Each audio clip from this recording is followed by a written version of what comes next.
all of us. You play with me if you want. Man, we don't have to get who we. See, I'm not the average Negro. Hold up. Straight shot, no chaser. With your girl Tessa Figaro on the Black Effect Podcast Network. So I guess you thought it was a game. See, I'm not. Bishop is still praying for me. I come from the school of Tupac. I'm around. I'm a straight down. You don't want to mess. You don't want to what? Mess with me. See, I'm not the average Negro. Hold up. Tez, I want to ask you a question real quick. Let's just keep it real, straight shot with no chaser. You know, being is nice. I'm gonna get a little bit rough. It's about standing for justice. I'm here for those who really believed in the American process. All of us. You play with me if you want. Man, we don't have to get who we. See, I'm not the average Negro. Hold up. Straight shot, no chaser. With your girl Tessa Figaro on the Black Effect Podcast Network. So I guess you thought it was a game. See, I'm not. Bishop is still praying for me. I come from the school of Tupac. I'm around. I'm a straight down. You don't want to mess. You don't want to what? Mess with me. See, I'm not the average Negro. Hold up. Tez, I want to ask you a question real quick. Let's just keep it real, straight shot with no chaser. You know, being is nice. I'm gonna get a little bit rough. It's about standing for justice. I'm here for those who really believed in the American process. All of us. You play with me if you want. Man, we don't have to get who we. See, I'm not the average Negro. Hold up. Straight shot, no chaser. With your girl Tessa Figaro on the Black Effect Podcast Network. Good afternoon, everybody. This is Sidelined Figaro, host of Straight Shot, No Chaser on the Black Effect Podcast Network on iHeartRadio. I am streaming simultaneously while I record this quick impromptu podcast. Please give me a thumbs up if you can hear me on YouTube or Twitter, as well as Instagram. I want to make sure that before I go in, that you can hear me. Twitter family, please give me a thumbs up if you can hear me quickly. Also on Instagram, please let me know if you can hear me. You can put a 5 in the chat. That way I know, okay, Marcel is great. Thank you so much for helping me out on Instagram. And Twitter, I just need a thumbs up from you that you can hear me. Okay, thank you so much. I will not be long on this, but I had to do this impromptu follow-up to my commentary on the Hill this week in regards to Bernie Sanders. Paging Bernard. Now, this particular podcast, for those of you that want to spend time talking about Hakeem Jeffries and if he's going to be good or not, and if he is the right candidate for the job, that is not what this is about. I just wanted to step in quickly just to remind you progressives that you have been played.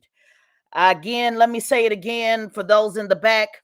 I just wanted to step in quickly to remind you once again that the progressives have played you once again. Teslin, why are you talking about Bernie Sanders? Well, because Bernie Sanders is the leader of the new progressive movement. I could pick and choose and talk about different representatives, pick and choose and talk about different commentators. But if you follow my work, you know I like to go right to the head and not the tail. And Bernie Sanders, Bernard, is the head of the progressive movement. And I just want to point a couple of facts out to you guys, because we are in a world where people just make up stuff as they go on the internet. And so I wanted to point you to a couple of different pieces. One, unfortunately, Instagram, I cannot paste it for you because you won't be able to copy and paste on Instagram, which is why Instagram is a pain to follow, because you can't copy and paste. But I do have the information in the chat on Twitter as well as YouTube, the link that I am referring to, because as we go through this quick little class, let's make sure that we have our sources in line and we have our homework in line, and we are speaking from a place of information and not making it up as I go. I want to direct your attention to the article in the Jumbotron from the Washington Post. I'm going to read that quickly for you so you can get an understanding, and then I'm going to dispel a couple of myths that I've seen in the comments in regards to Hakeem Jeffries and how this all came about. And I will post it in the comments. Try to post it in the comments, Instagram. But again, you can't copy and paste it, so you won't be able to get the article. But you can Google the article. It's in my last post. It is called "Democrat Tensions Surface as House Incumbents Plan Defense Against Far Left Primary Challengers." This was in the Washington Post. It was dated July 14th, 2021, and a picture of Hakeem Jeffries, who was now elected unopposed. Let me know if you know what unopposed means. Meaning nobody said, hey, what about me? What about what I want? What about letting some other leaders come up and even pretend as if they wanted a leadership position? He ran unopposed and was elected today to be the Speaker of the House. I wish I had 5 people in the House that understands how powerful the Speaker of the House is. It is the most powerful position under Vice President. That is why when you see the State of the Union, you see the President and the Vice President and the Speaker of the House directly behind the President when he is giving the State of Union address. The next person that is also very powerful in the House of Representatives is the Majority Whip. Some of you may know him by Jim Clyburn. I'm going to get to that in a second. Now, the reason why I wanted to direct your attention to this, we can get into the conversation about, I only have a short time and I want to make sure that we stay focused on the main thing. The reason why I have the photo, which is kind of petty, but I love the picture that many of you shared as a meme about Bernie Sanders having a seat with his little mittens on and having a seat. Can I just give you breaking news, progressives, that today you have officially been told to have a seat. Put a 100 Twitter if you understand what I mean when I say today the moderate Democrats told progressives to have a seat. And they will have a seat for the next 20 years at best. They will have a seat for the next 20 years at best. Teslin, why do you say that? Don't worry about it. I'm here to help you. Last year, do you guys know, and so for those of you that follow me, you know I'm always talking about PACs and the importance of having PACs and super PACs, and well, a PAC is a political action committee. Do you guys know? If you don't know, on Twitter, put the wow feature of the wow emoji motion. If you did not know that Hakeem Jeffries just last year started a PAC, a political action committee, to make sure that new leadership from the far left, or the left, if you will, did not unseat incumbents. Let me explain what that means in case you're confused. I see our brother Marcel in the building on the Twitter space. Because he is a candidate for reparations, let me just kind of give you, well, what is the far left, Tesla? Well, the far left can mean a bunch of different things, but people kind of pick and choose who they like to say is progressive, just like Hakeem Jeffries is a part of the Progressive Caucus. Let me give y'all a little note on that. Just because somebody's a part of the Progressive Caucus doesn't mean they're progressive. They're progressive until it's time to get progressive. To be a member of a caucus is simply just being a member of the caucus. In fact, they do that so that they can have power within that caucus and actually have a vote. Put a 5 on Instagram if you understand what I'm saying. Put a 5 on YouTube if you understand what I'm saying. Put a 100 on Twitter if you understand what I'm saying. Stop being bamboozled, because when I put this out in my group chats, because I have internal group chats that start about 5 a.m. every morning, and the first thing that this person said, who was very well versed, said, well, I thought he was a progressive. Well, yeah, you thought that because he's in the Progressive Caucus. So one would think that if you're in the Progressive Caucus, you must be progressive. Just like one would think that if you're in the Congressional Black Caucus, one would be about pro-Black issues. Where we all know that everybody in the Progressive Caucus is not progressive. We all know that everybody in the Congressional Black Caucus is not about Black issues. Put a 100 if you understand that on Twitter. Put a 5 in the chat if you get that on YouTube. I'm just trying to make sure that you're following along because I don't want to give you too much information and it becomes overwhelming. One of my mentees, she says I'm like a water hose. I give a lot of information and sometimes it's hard to follow what I'm saying. So I'm pausing through this because I want to make sure you get it. So let's first dispel that myth about Hakeem Jeffries being a progressive. He can say he's a progressive. He can say he's pushed forward progressive policy. That's fine. But I want you to understand that just because somebody's a part of the progressive caucus does not mean that they necessarily ride with the progressive issues that are important to you. Since a lot of the folks on Twitter are in the reparations movement, let me show you how this applies to you. They would consider a reparations a progressive policy. This is why I keep trying to continue to tell you guys that you need to infiltrate on the progressive side. I know you're spending, I know conservatives are reaching out to you and saying, hey, come talk to us about reparations. But I just want to remind you again that reparations will be a big government check, and the conservative movement, the Republican movement in particularly, are against big government. So the likelihood of them supporting reparations, I don't give a damn what they say, the likelihood of them supporting that is probably slim to none. But progressives who claim to be progressive, I'm not talking about the moderate Democrats, I'm not talking about the establishment, but the progressives under that Bernie Sanders wing that say that they so progressive, you know, the ones that want universal base income for everybody, the ones that want health care for everybody, the one who want Green Deal for everybody, the one who always talking about the middle class and the poor for everybody. Well, you would think that those same folks would also be in line with reparations. And they are not. In staffing, in the sales world, we call it working closest to the dollar. It means who do you align with that's going to get you the return closely. And the progressive movement is what allegedly should be where you would get reparations the quickest, whether you're talking about on the state level or the federal level or on the city level, because yes, you can put reparations packages on the city level. We see that what they're trying to do right now in San Francisco. We see what they're trying to do in the state in California.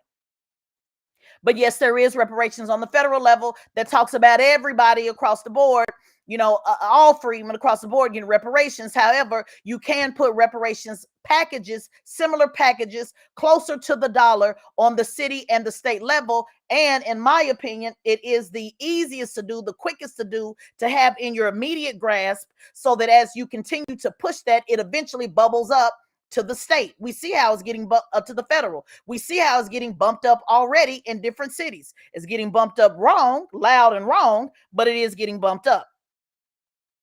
So yes, we need candidates on the federal level. We need candidates on the state level, but we also need candidates on the local level. So when we think about working closest to the dollar, meaning where is the quickest politician that you should be able to challenge and they should have an answer for you, should be some of these alleged progressive candidates. You know, the Jamal Bowmans, the AOCs, the Presleys, the Cori Bush, the ones that say they are progressive, they should be frontline and center on reparations. Because reparations is a spending package. Regardless of the debates on how it's going to get paid, how much will it get paid, will it be taxed? I know our brother Marcel is always teaching about how it doesn't cost tax money. Whatever it is, the bottom line is somebody gonna get a check, and progressives allegedly claim to be the ones that are most in line with giving money back to the American people. But it is quite interesting how whenever you tell them, what about reparations, they immediately say, well, that don't benefit everybody. We need universal basic income. If you don't believe me, I cannot encourage you enough to go look up Real Tim Black and look at what he's been going through the last 2 years with the progressive movement. Once he started talking about reparations, they immediately started unsubscribing to his channel. They immediately started calling him out. They immediately started saying he was disruptive. They started giving him just as much hell as what they say the moderates do. The white progressives, yes, the white progressives gave just as much hell as the moderate Democrats, as the Republicans, the MAGAs at all, as anybody else would when it came down to reparations. And you don't have to believe me. Just go back and look at all of the content where Tim Black was literally calling out the progressive movement. Why is that important, Tesla? Well, it's important because the Political Action Committee that Hakeem Jeffries, the one that's in charge now, that will be in charge for 20 years at best, he started a PAC last year called, let me pull it up. The article's in the Jumbotron. I hope in class you guys are reading along with me. I hope you're reading along with me. He started a PAC. The article says smoldering tensions between far left activists, reparations people. I want y'all to know they consider you far left.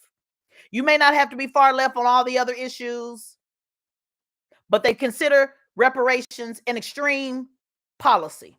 They consider it, it's the argument is not about if it's extreme or not, if it's old, if it's due. I'm telling you what they consider it. I'm not saying whether it's right or wrong. I'm telling you what they consider it. When they're using this type of language, they're also talking about those who are pushing reparations, because anything that gives anything back, moderates, Republicans, conservatives, they call it far left extreme.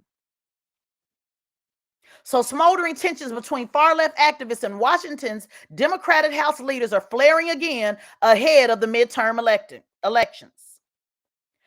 Prompting.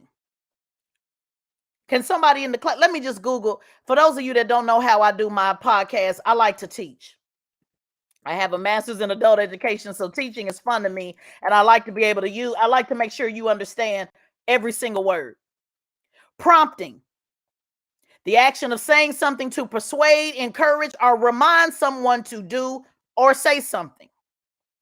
So it said prompting Representative Hakeem Jeffries and others to raise money to defend incumbents against primary challengers in congressional races. That means that they started a PAC, a political action committee, to make sure that people on the far left, or anybody for that matter, that was trying to unseat an incumbent. Let's say there's an incumbent that you just don't believe is doing a good job, and you say, hey, you know what? I want to run against that person. If they considered you a threat, I need y'all to know this, family. They started a political action committee just last year, and it's in black and white, saying we are going to defend any incumbent. Damn if you got a good idea. Damn if the person that is representing you right or not. This PAC was set up, called Team Blue, to defend any primary challenger, because their goal was, we have to be able to hold on to the House. So we're willing to put in any amount of money to, one, make sure that we keep the House, and number two, to make sure we got the right type of people that we support in the House. Let me say it one more time. We're going to put money to defend incumbents, to make sure that a new person don't get in, another AOC don't get in. And I'm not a fan of AOC, by the way. I'm just giving you guys an example. And we want to make sure that not only we don't want anybody challenged if we see him as a threat, we want to make sure that we keep the right people so we can keep the House. So they did all of this. And can I give y'all some breaking news? Are y'all ready for this breaking news? They did all of this, and guess what happened? They lost the House. Guess what happened? They did all of this. You did all of this to shut down people from running and putting people in position and having people's position challenged, people that feel that they weren't being represented, and your asses still lost the House. But we'll deal with that on another day. But they were able to maintain quite a few seats. I credit that to Roe versus Wade. I do not credit that to Democrats. I do not credit that to this PAC. I credit it to Roe versus Wade. They had a lot to do with why they were able to keep the seats that they did. We'll deal with that in another podcast. I want to keep the main thing the main thing. It said the efforts by Jeffries and two colleagues set up potential showdowns. Now, this is the article you guys can read for yourself.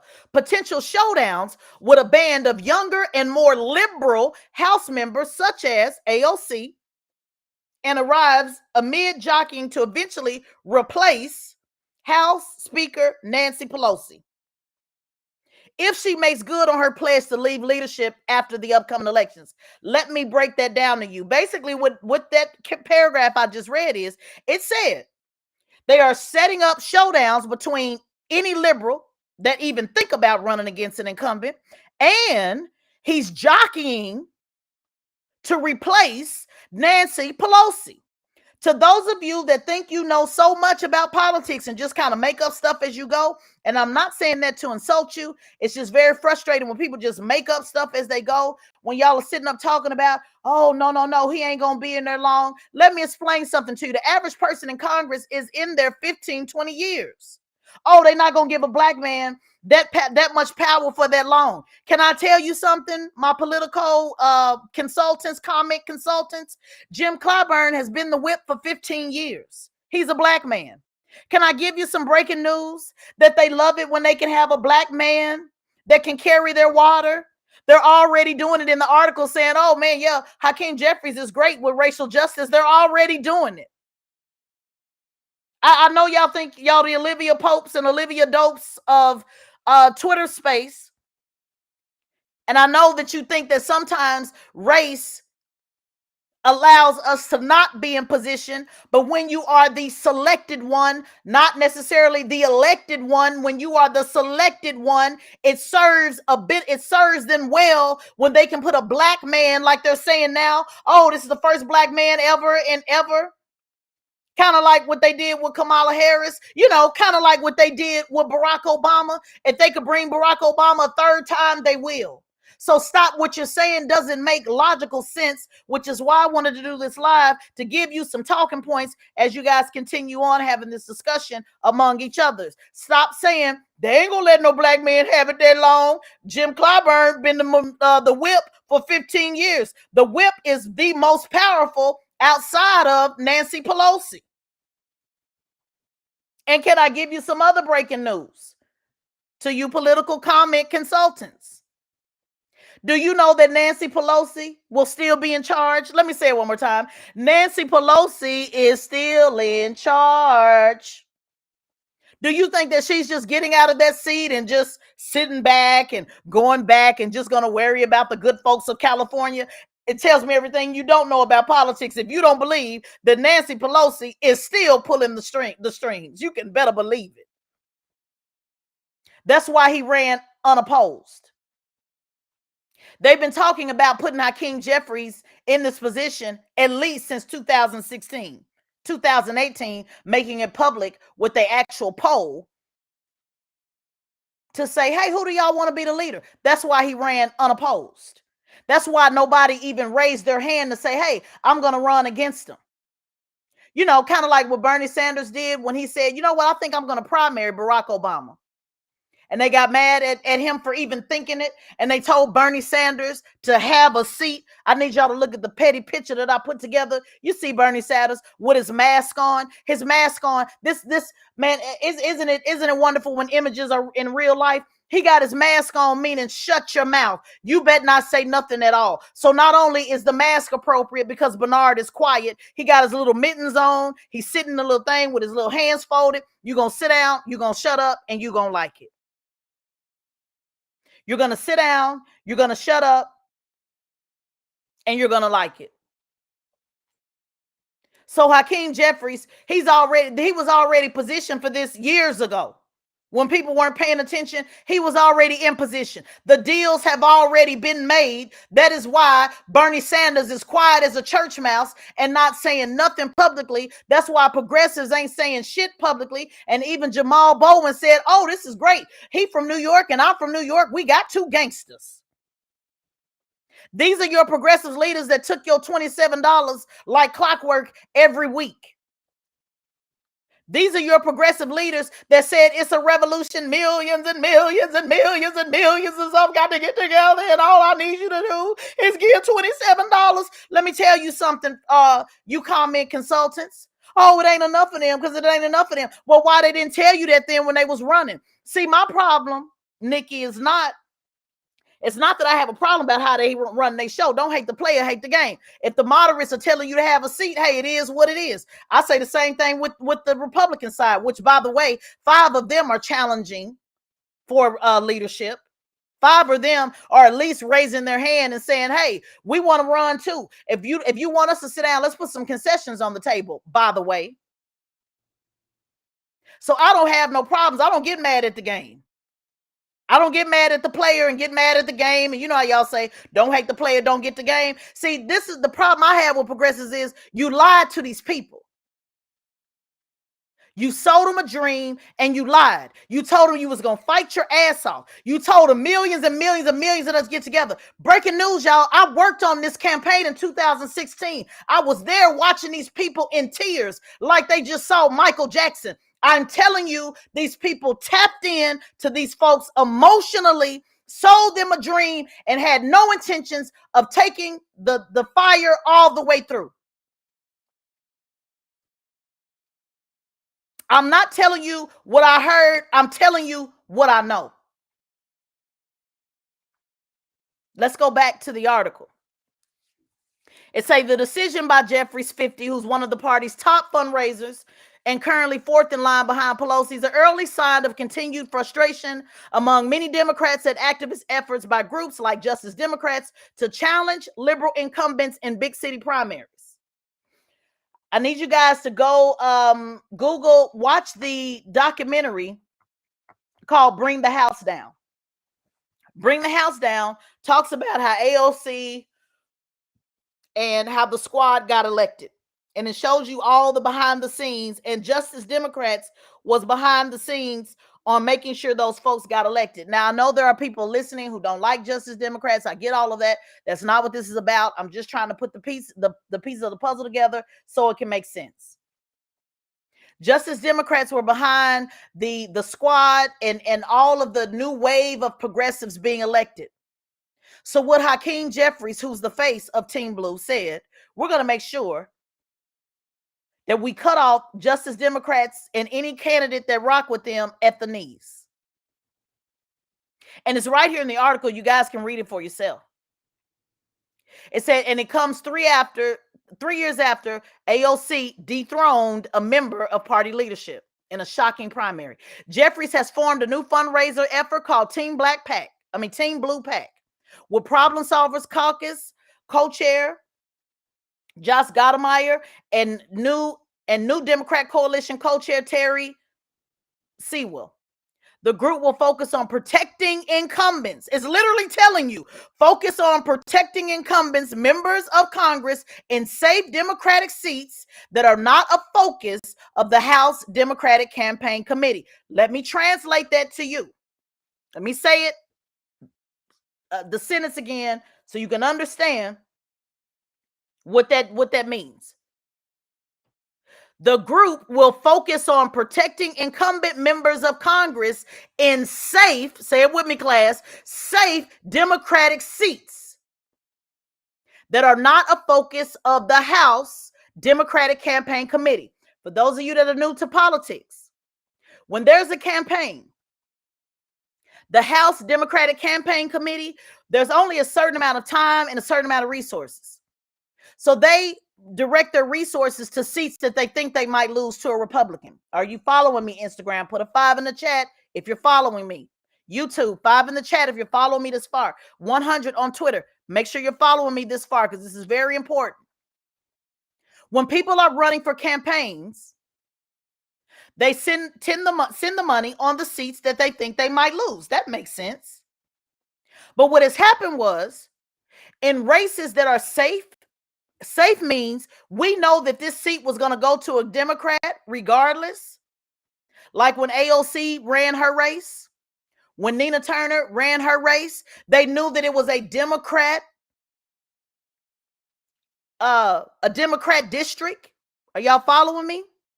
So they said, they started this pack to say, hey, you know what? Democrat Campaign Committee, y'all go focus on the ones we'll lose with Republicans, but we're going to start this pack to make sure that we protect our incumbents. Now, somebody in the class tell me, if you know that the seat is already going to go to a Democrat, why would they be concerned with protecting a Democrat when you know that whoever wins it is going to be a Democrat? Well, the answer is they want to make sure that it's their type of Democrat. So Hakeem Jeffries started a pack with his name and his face. He want to make sure he was the face of it to let you know, I'm the biggest boss you've seen thus far. I'm going to start this pack to make sure that you know it's me coming for you. And I respect this gangster, to be honest with you.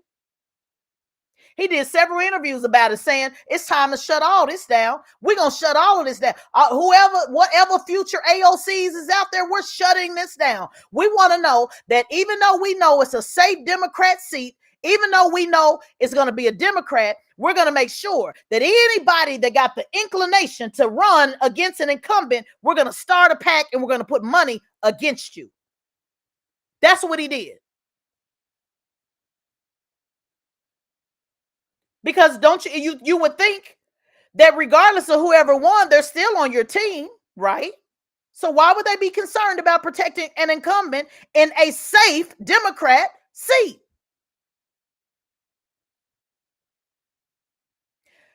The newly elected Congressman Foster, and I believe it's Foster, the 25-year-old in Orlando, Florida. That was a safe Democrat seat. It was former Val Demings. For those that don't know, Orlando's my political stomping ground. That's where I do my politics. And there was always a safe Democrat seat. We know that whoever won, it was going to be a Democrat.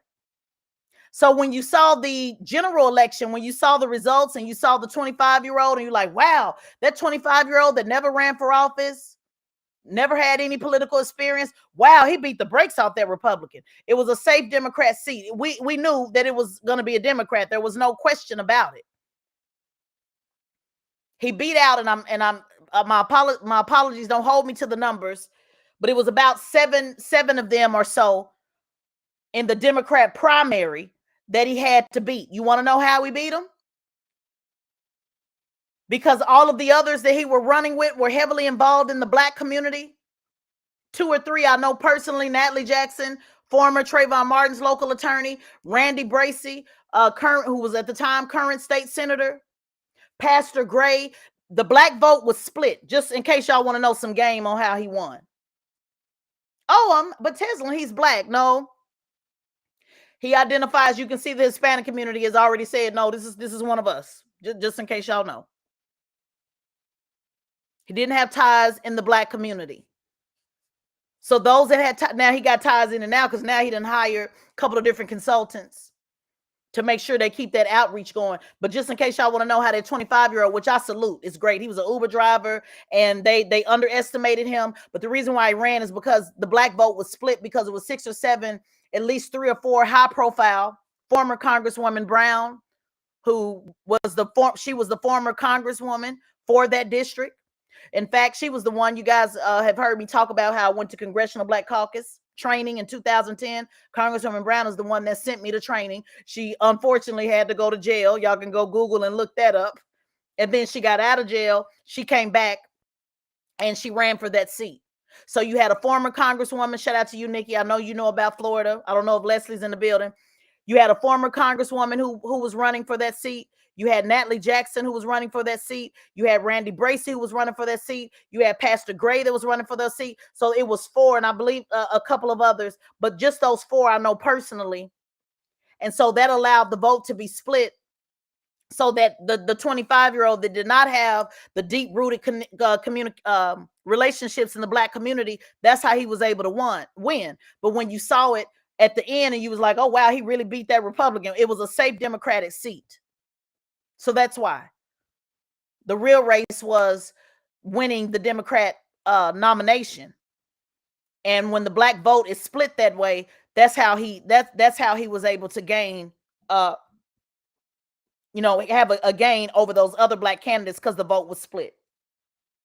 So this PAC, Team Blue, was designed to focus on races like that. So let's say Val Demings had ran again for that seat. This Team Blue is designed to focus on races to keep incumbents in place. That's what Hakeem Jeffries started. And it's right here in black and white. It says Team Blue has indicated it will defend at least 2 incumbents who face challenges from younger women of color by Justice Democrats. Let me give another plug. Or another side note, I am not endorsing Justice Democrats, and anybody who follow me know that I have absolutely called out the racism and the anti-black racism in the progressive movement. I want to make sure, because I don't want you thinking that I'm sitting up here talking about Justice Democrats is the way to go. I'm just trying to line this story up so that you have some understanding on why I'm telling you that Bernie Sanders got told to sit down.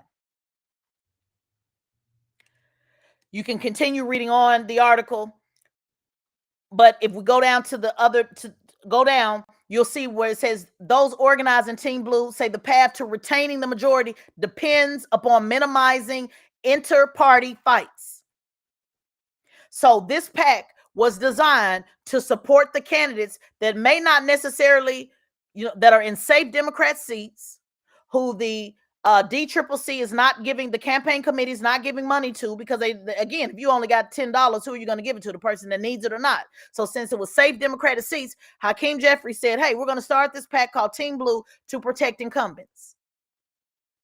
Now, the reason why I'm doing this episode is because progressives, I want you to know it's over with. Now, that doesn't mean there's not hope and all of that, but I need you to know that the moderates beat you on this one. And not because the moderates just had Instagram, somebody saying strategy and all of that. No, it's because the progressives duped you. Let me say it one more time. The progressives duped you.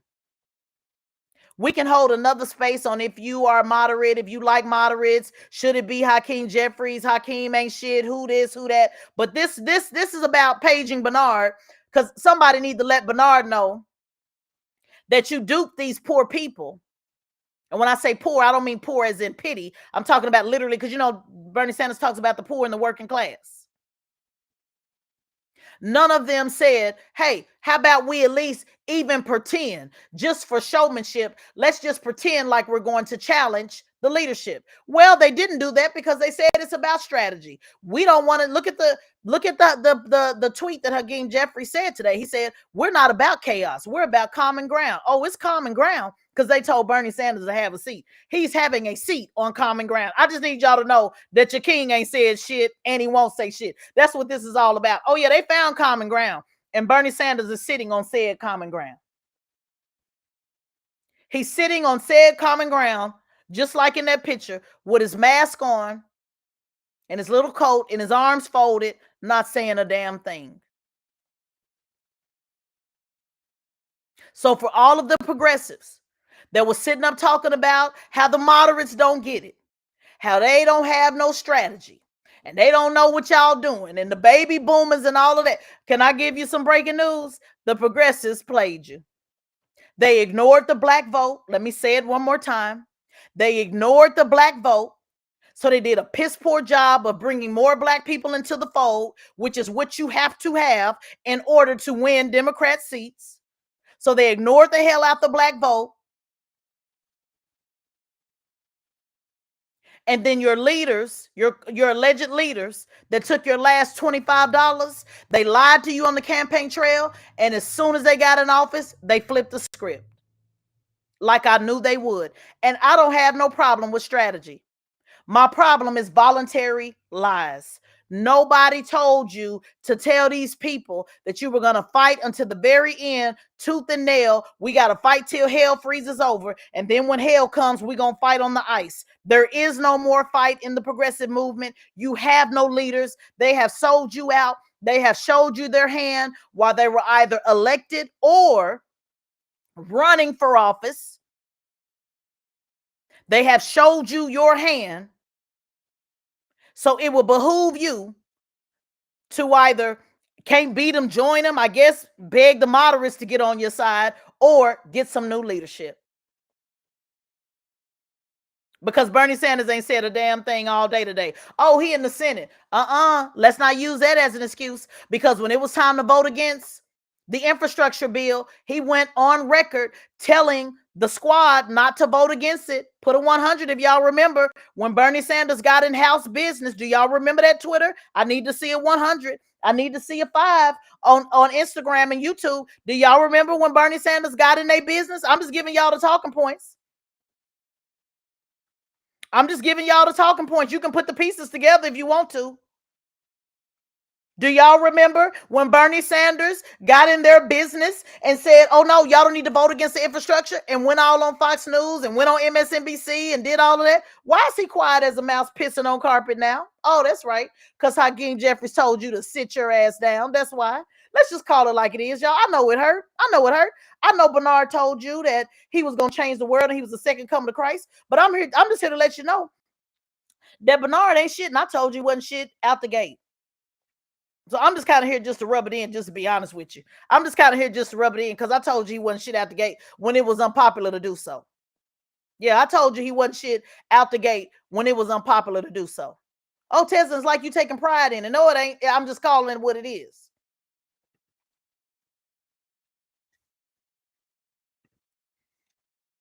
I'm trying to make sure I deal with a couple other things before we go.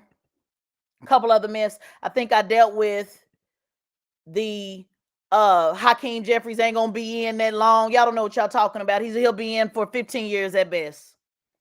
At least 10 years at best. You don't know what you're talking about. He'll be in for 10 years at best. You don't understand that. You don't understand shit about politics. That's why I support term limits. He'll be in for 10 years at best. Let's also stop with this. Oh, they ain't gonna do that. They ain't gonna let no black men stay in office. Again, Jim Clyburn been in office for 15 years. Now he's giving the reins. They only get out when they give it to somebody. Let me give you breaking news again. They only get out of power. It's only one way to change power, and that's to take it. Other than that, when they retire, they're still in charge. Let me say it again because I know y'all don't get that. You know, if you got a mom and a daddy, you know, grandma and grandma and grandpa back in the day, when grandpa may look like he in charge, but then when it's really time to go ask your mama. That's how my grandpa used to say, well, go ask your mom. What your mama say? You know, grandpa just looked like he in charge, but at the end of the day, he really ain't in charge. It was go ask your mama. What did your mama say? Do y'all relate to that? Or let me flip it, where sometimes women, you know, men need to lead, so you let them think it's their idea. Can I get a 100 in the Twitter if you know what that's about? You know, men kind of need to feel like they need to lead. So sometimes you'll just drop something out and, well, I think I was thinking about such and such. I like to give y'all metaphors so y'all can understand and relate it to real life, because politics is an absolute relationship. And if you look at how you manage your personal relationship, it'll start to make sense how you manage your political relationship, because it's all about boundaries and expectations and delivery.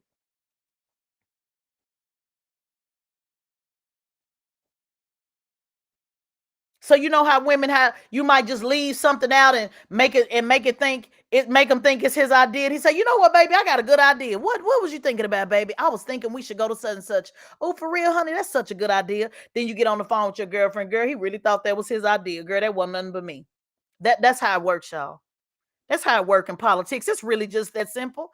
Nancy Pelosi's still in charge. If y'all think she's in charge, the devil is a lie. She's still in charge. Oh yeah, she's in charge. It's not that Hakeem don't have a say. Yeah, he got a say, but she's still the biggest boss until they lay the casket down. I just need y'all to know that's how it go. So even if Hakeem Jeffries get out of office, he will still be in office. I need you to get that. So for every progressive that was calling a moderate a fool, for everyone that was saying, oh, it's you baby boomers, y'all just ain't got it figured out, I need to know if any of y'all are going to go over there and ask y'all daddy Bernie why he ain't said shit. I know y'all can ask AOC and all of that, but AOC do what Bernie and them say to do. Let me say it one more time. AOC and the squad, they do what Bernie say do. Just in case. I know y'all thought they do what they want to do, but that ain't how it works. That's why I'm talking about the head and not the tail. Go ask Bernie why Bernie ain't said nothing. Oh, that's right. He got them 3 houses and he got that position on Biden's committee. So that's all Bernie was worried about out the gate. He just didn't want to be under Hillary Clinton's leadership. He didn't have no problem being under Biden. He said it all throughout the campaign. Biden's my friend. Biden's my friend. Biden's my friend. That's why he never went off on Biden. That's why his surrogates were going harder on Biden than he was, because he kept on telling you over and over and over that Biden is his friend. Do y'all remember that? Put a 100 in the chat if you remember that.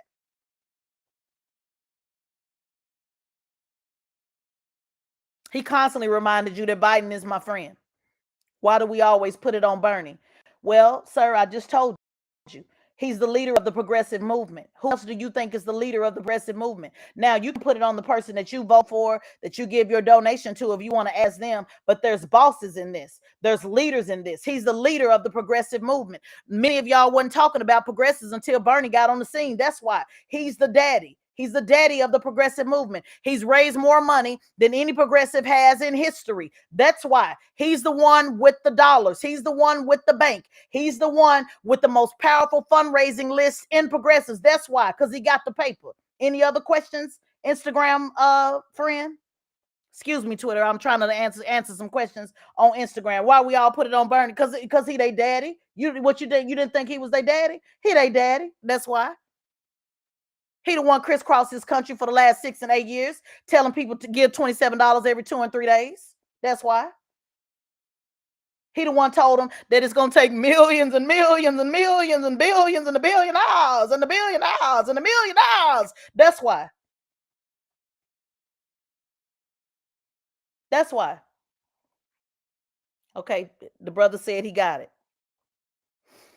As a reminder, the name of the documentary is called Knock the House on Netflix.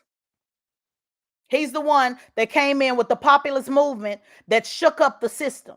That's why it's on. That's why Bernie's their daddy. Bernie tell them what to do. And I don't like easy targets. I'm trying to tell you where the big fish is. The big fish. Bernie the big fish. That's why when he told them to vote, how to vote for the infrastructure bill, they did it. That's why.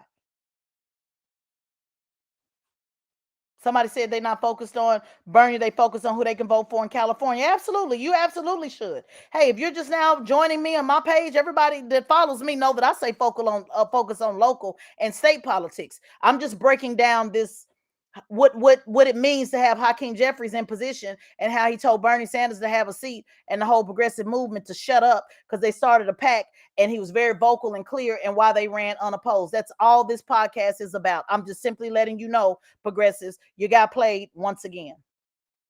You have no leadership on the progressive side again because tweeting is not leadership. And most of your leaders have exposed themselves. If you pay attention close enough, you'll see.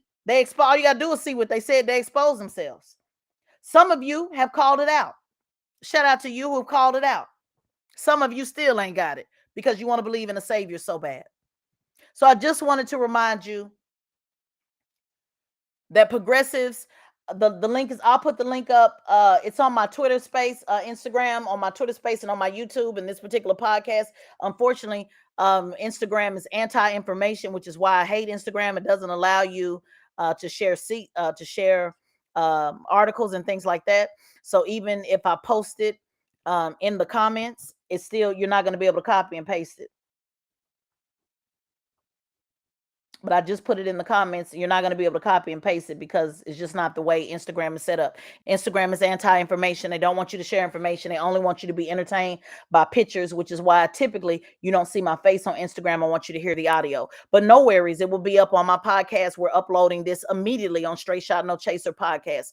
I just wanted to stop in right quick just to let you know what I meant when I said on the Hill, when I said that Bernie Sanders and the progressive movement as a whole has absolutely played progressives. I wanted you to know what that meant. I wanted you to hear it directly coming from me. I see some folks out who have made commentary about my commentary, but I wanted you to hear directly from the horse's mouth as the 2016 African-American outreach director for Bernie Sanders. I worked on this campaign with these people. I worked behind the scenes. I challenged them on their anti-Black racism. I had a whole lawsuit behind it. So when I am speaking about this, I want you to know I'm speaking from experience. And let me say this, because I want y'all to go back and tell every progressive you know, I'm getting ready to hit you with the ceiling. Until you do right by my people, we ain't gonna do right by you. Let me say it one more time. Until you do right by Black people, I don't feel sorry for you. And I'm not talking about those of you who are in the progressive movement that give a damn about Black people. I just want to be making known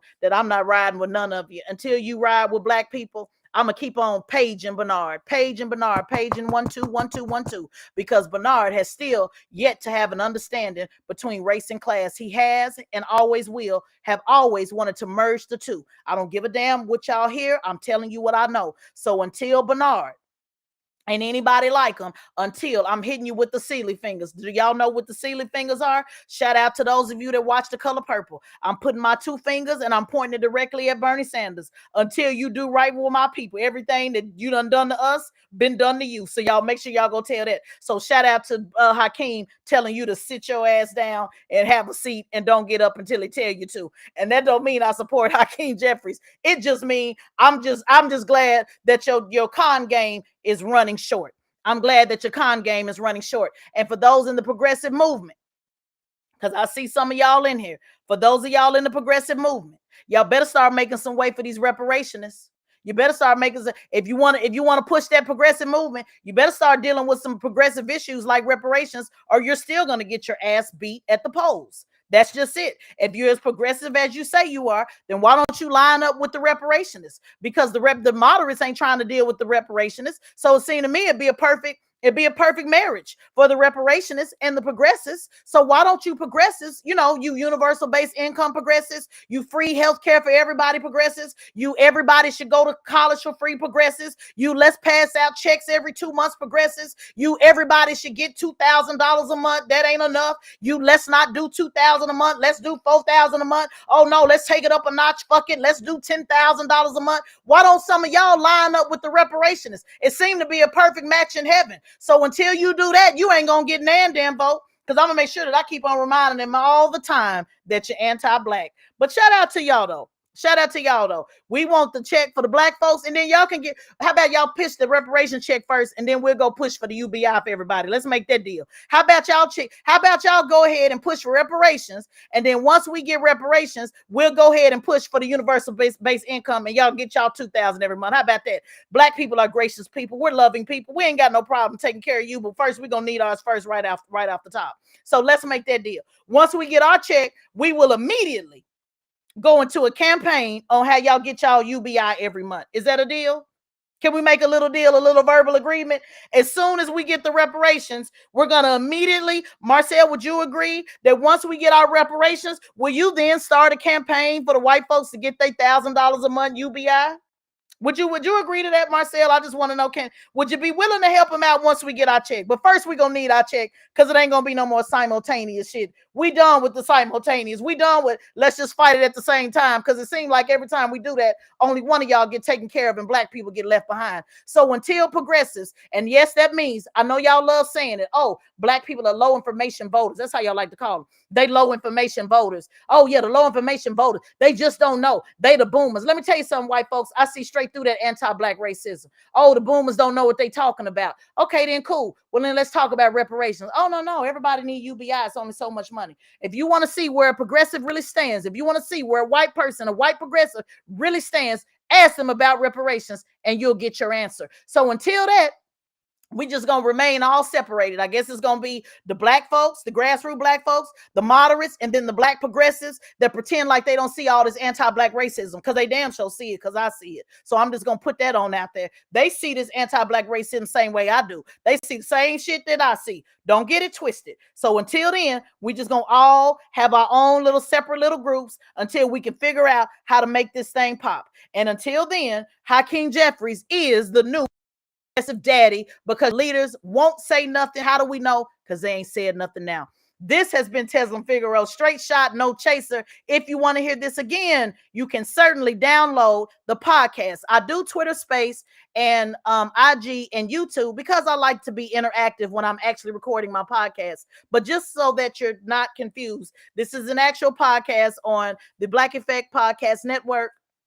Nobody edits anything. I can go up as often as I want, talk as long as I want. Nobody's in charge of what I say that comes out of my mouth. I have a producer, but he does not edit out any of my words unless I say so. It is on iHeartRadio. iHeart can be found in over 850 different markets. It is one of the largest audio platforms in the world. I am so excited because I just got my numbers and we are almost close to 1 million downloads. So that is huge for a podcast. I got my podcast in 2020.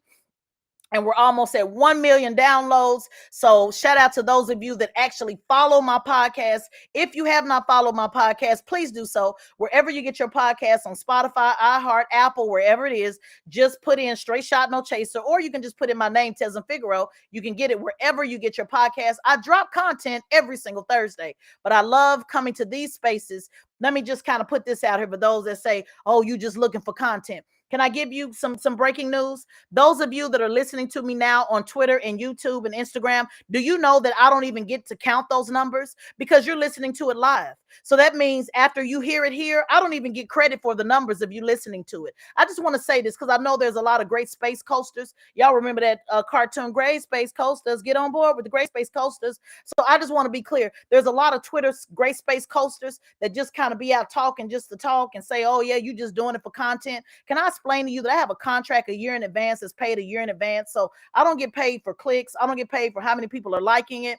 And I can prove it because you're literally listening to this right now and I'm getting no credit. I just want you to have the information. The only numbers that count are the people that actually go and listen to it on the podcast. And we're almost at 1 million this year. So I just want to put that out there for the Great Space Coasters, that I'm not just creating content because I want to be heard, or I just want to get clicks, or I want to monetize my YouTube. I only think I got like 2,800 people on my YouTube. And I only have that because I've been in IG jail like 5 times this year. And I said, I got to get my YouTube up so that I can at least still communicate with the people and interact with the people, because I actually do care about what y'all have to say. So that's what that's about. There's zero credit, zero. I'm not looking for content. I don't have to look for content. All I got to do is talk about politics. It comes out of my mouth. It flows like gold. So I just wanted to put that out there for the Great Space Coasters, for those of you that care about the truth, because I know it's really not about the truth. It's only about what people can make you believe. But I thought that was important. I just want you to have this information as you're continuing to have these conversations, as you continue to move through politics. Thank you so much, guys, for listening to Straight Shot No Chaser with Tesla Figaro. Again, if you want to hear it again, if you want to share it with a friend, please do. Like I always say, use it, lose it, can't make you choose it. TeslamFigaro.com. Peace. So I guess you thought it was a game. See, I'm not. Bishop is still praying for me. I come from the school of Tupac. I'm a rider. I'm a straight rider. You don't want to mess. You don't want to what? Mess with me. See, I'm not your average Negro. Hold up.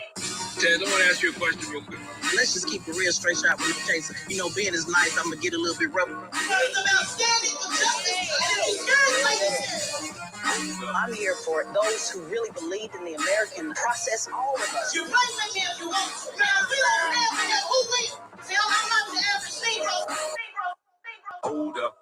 Straight Shot No Chaser with your girl Tesla Figaro on the Black Effect Podcast Network.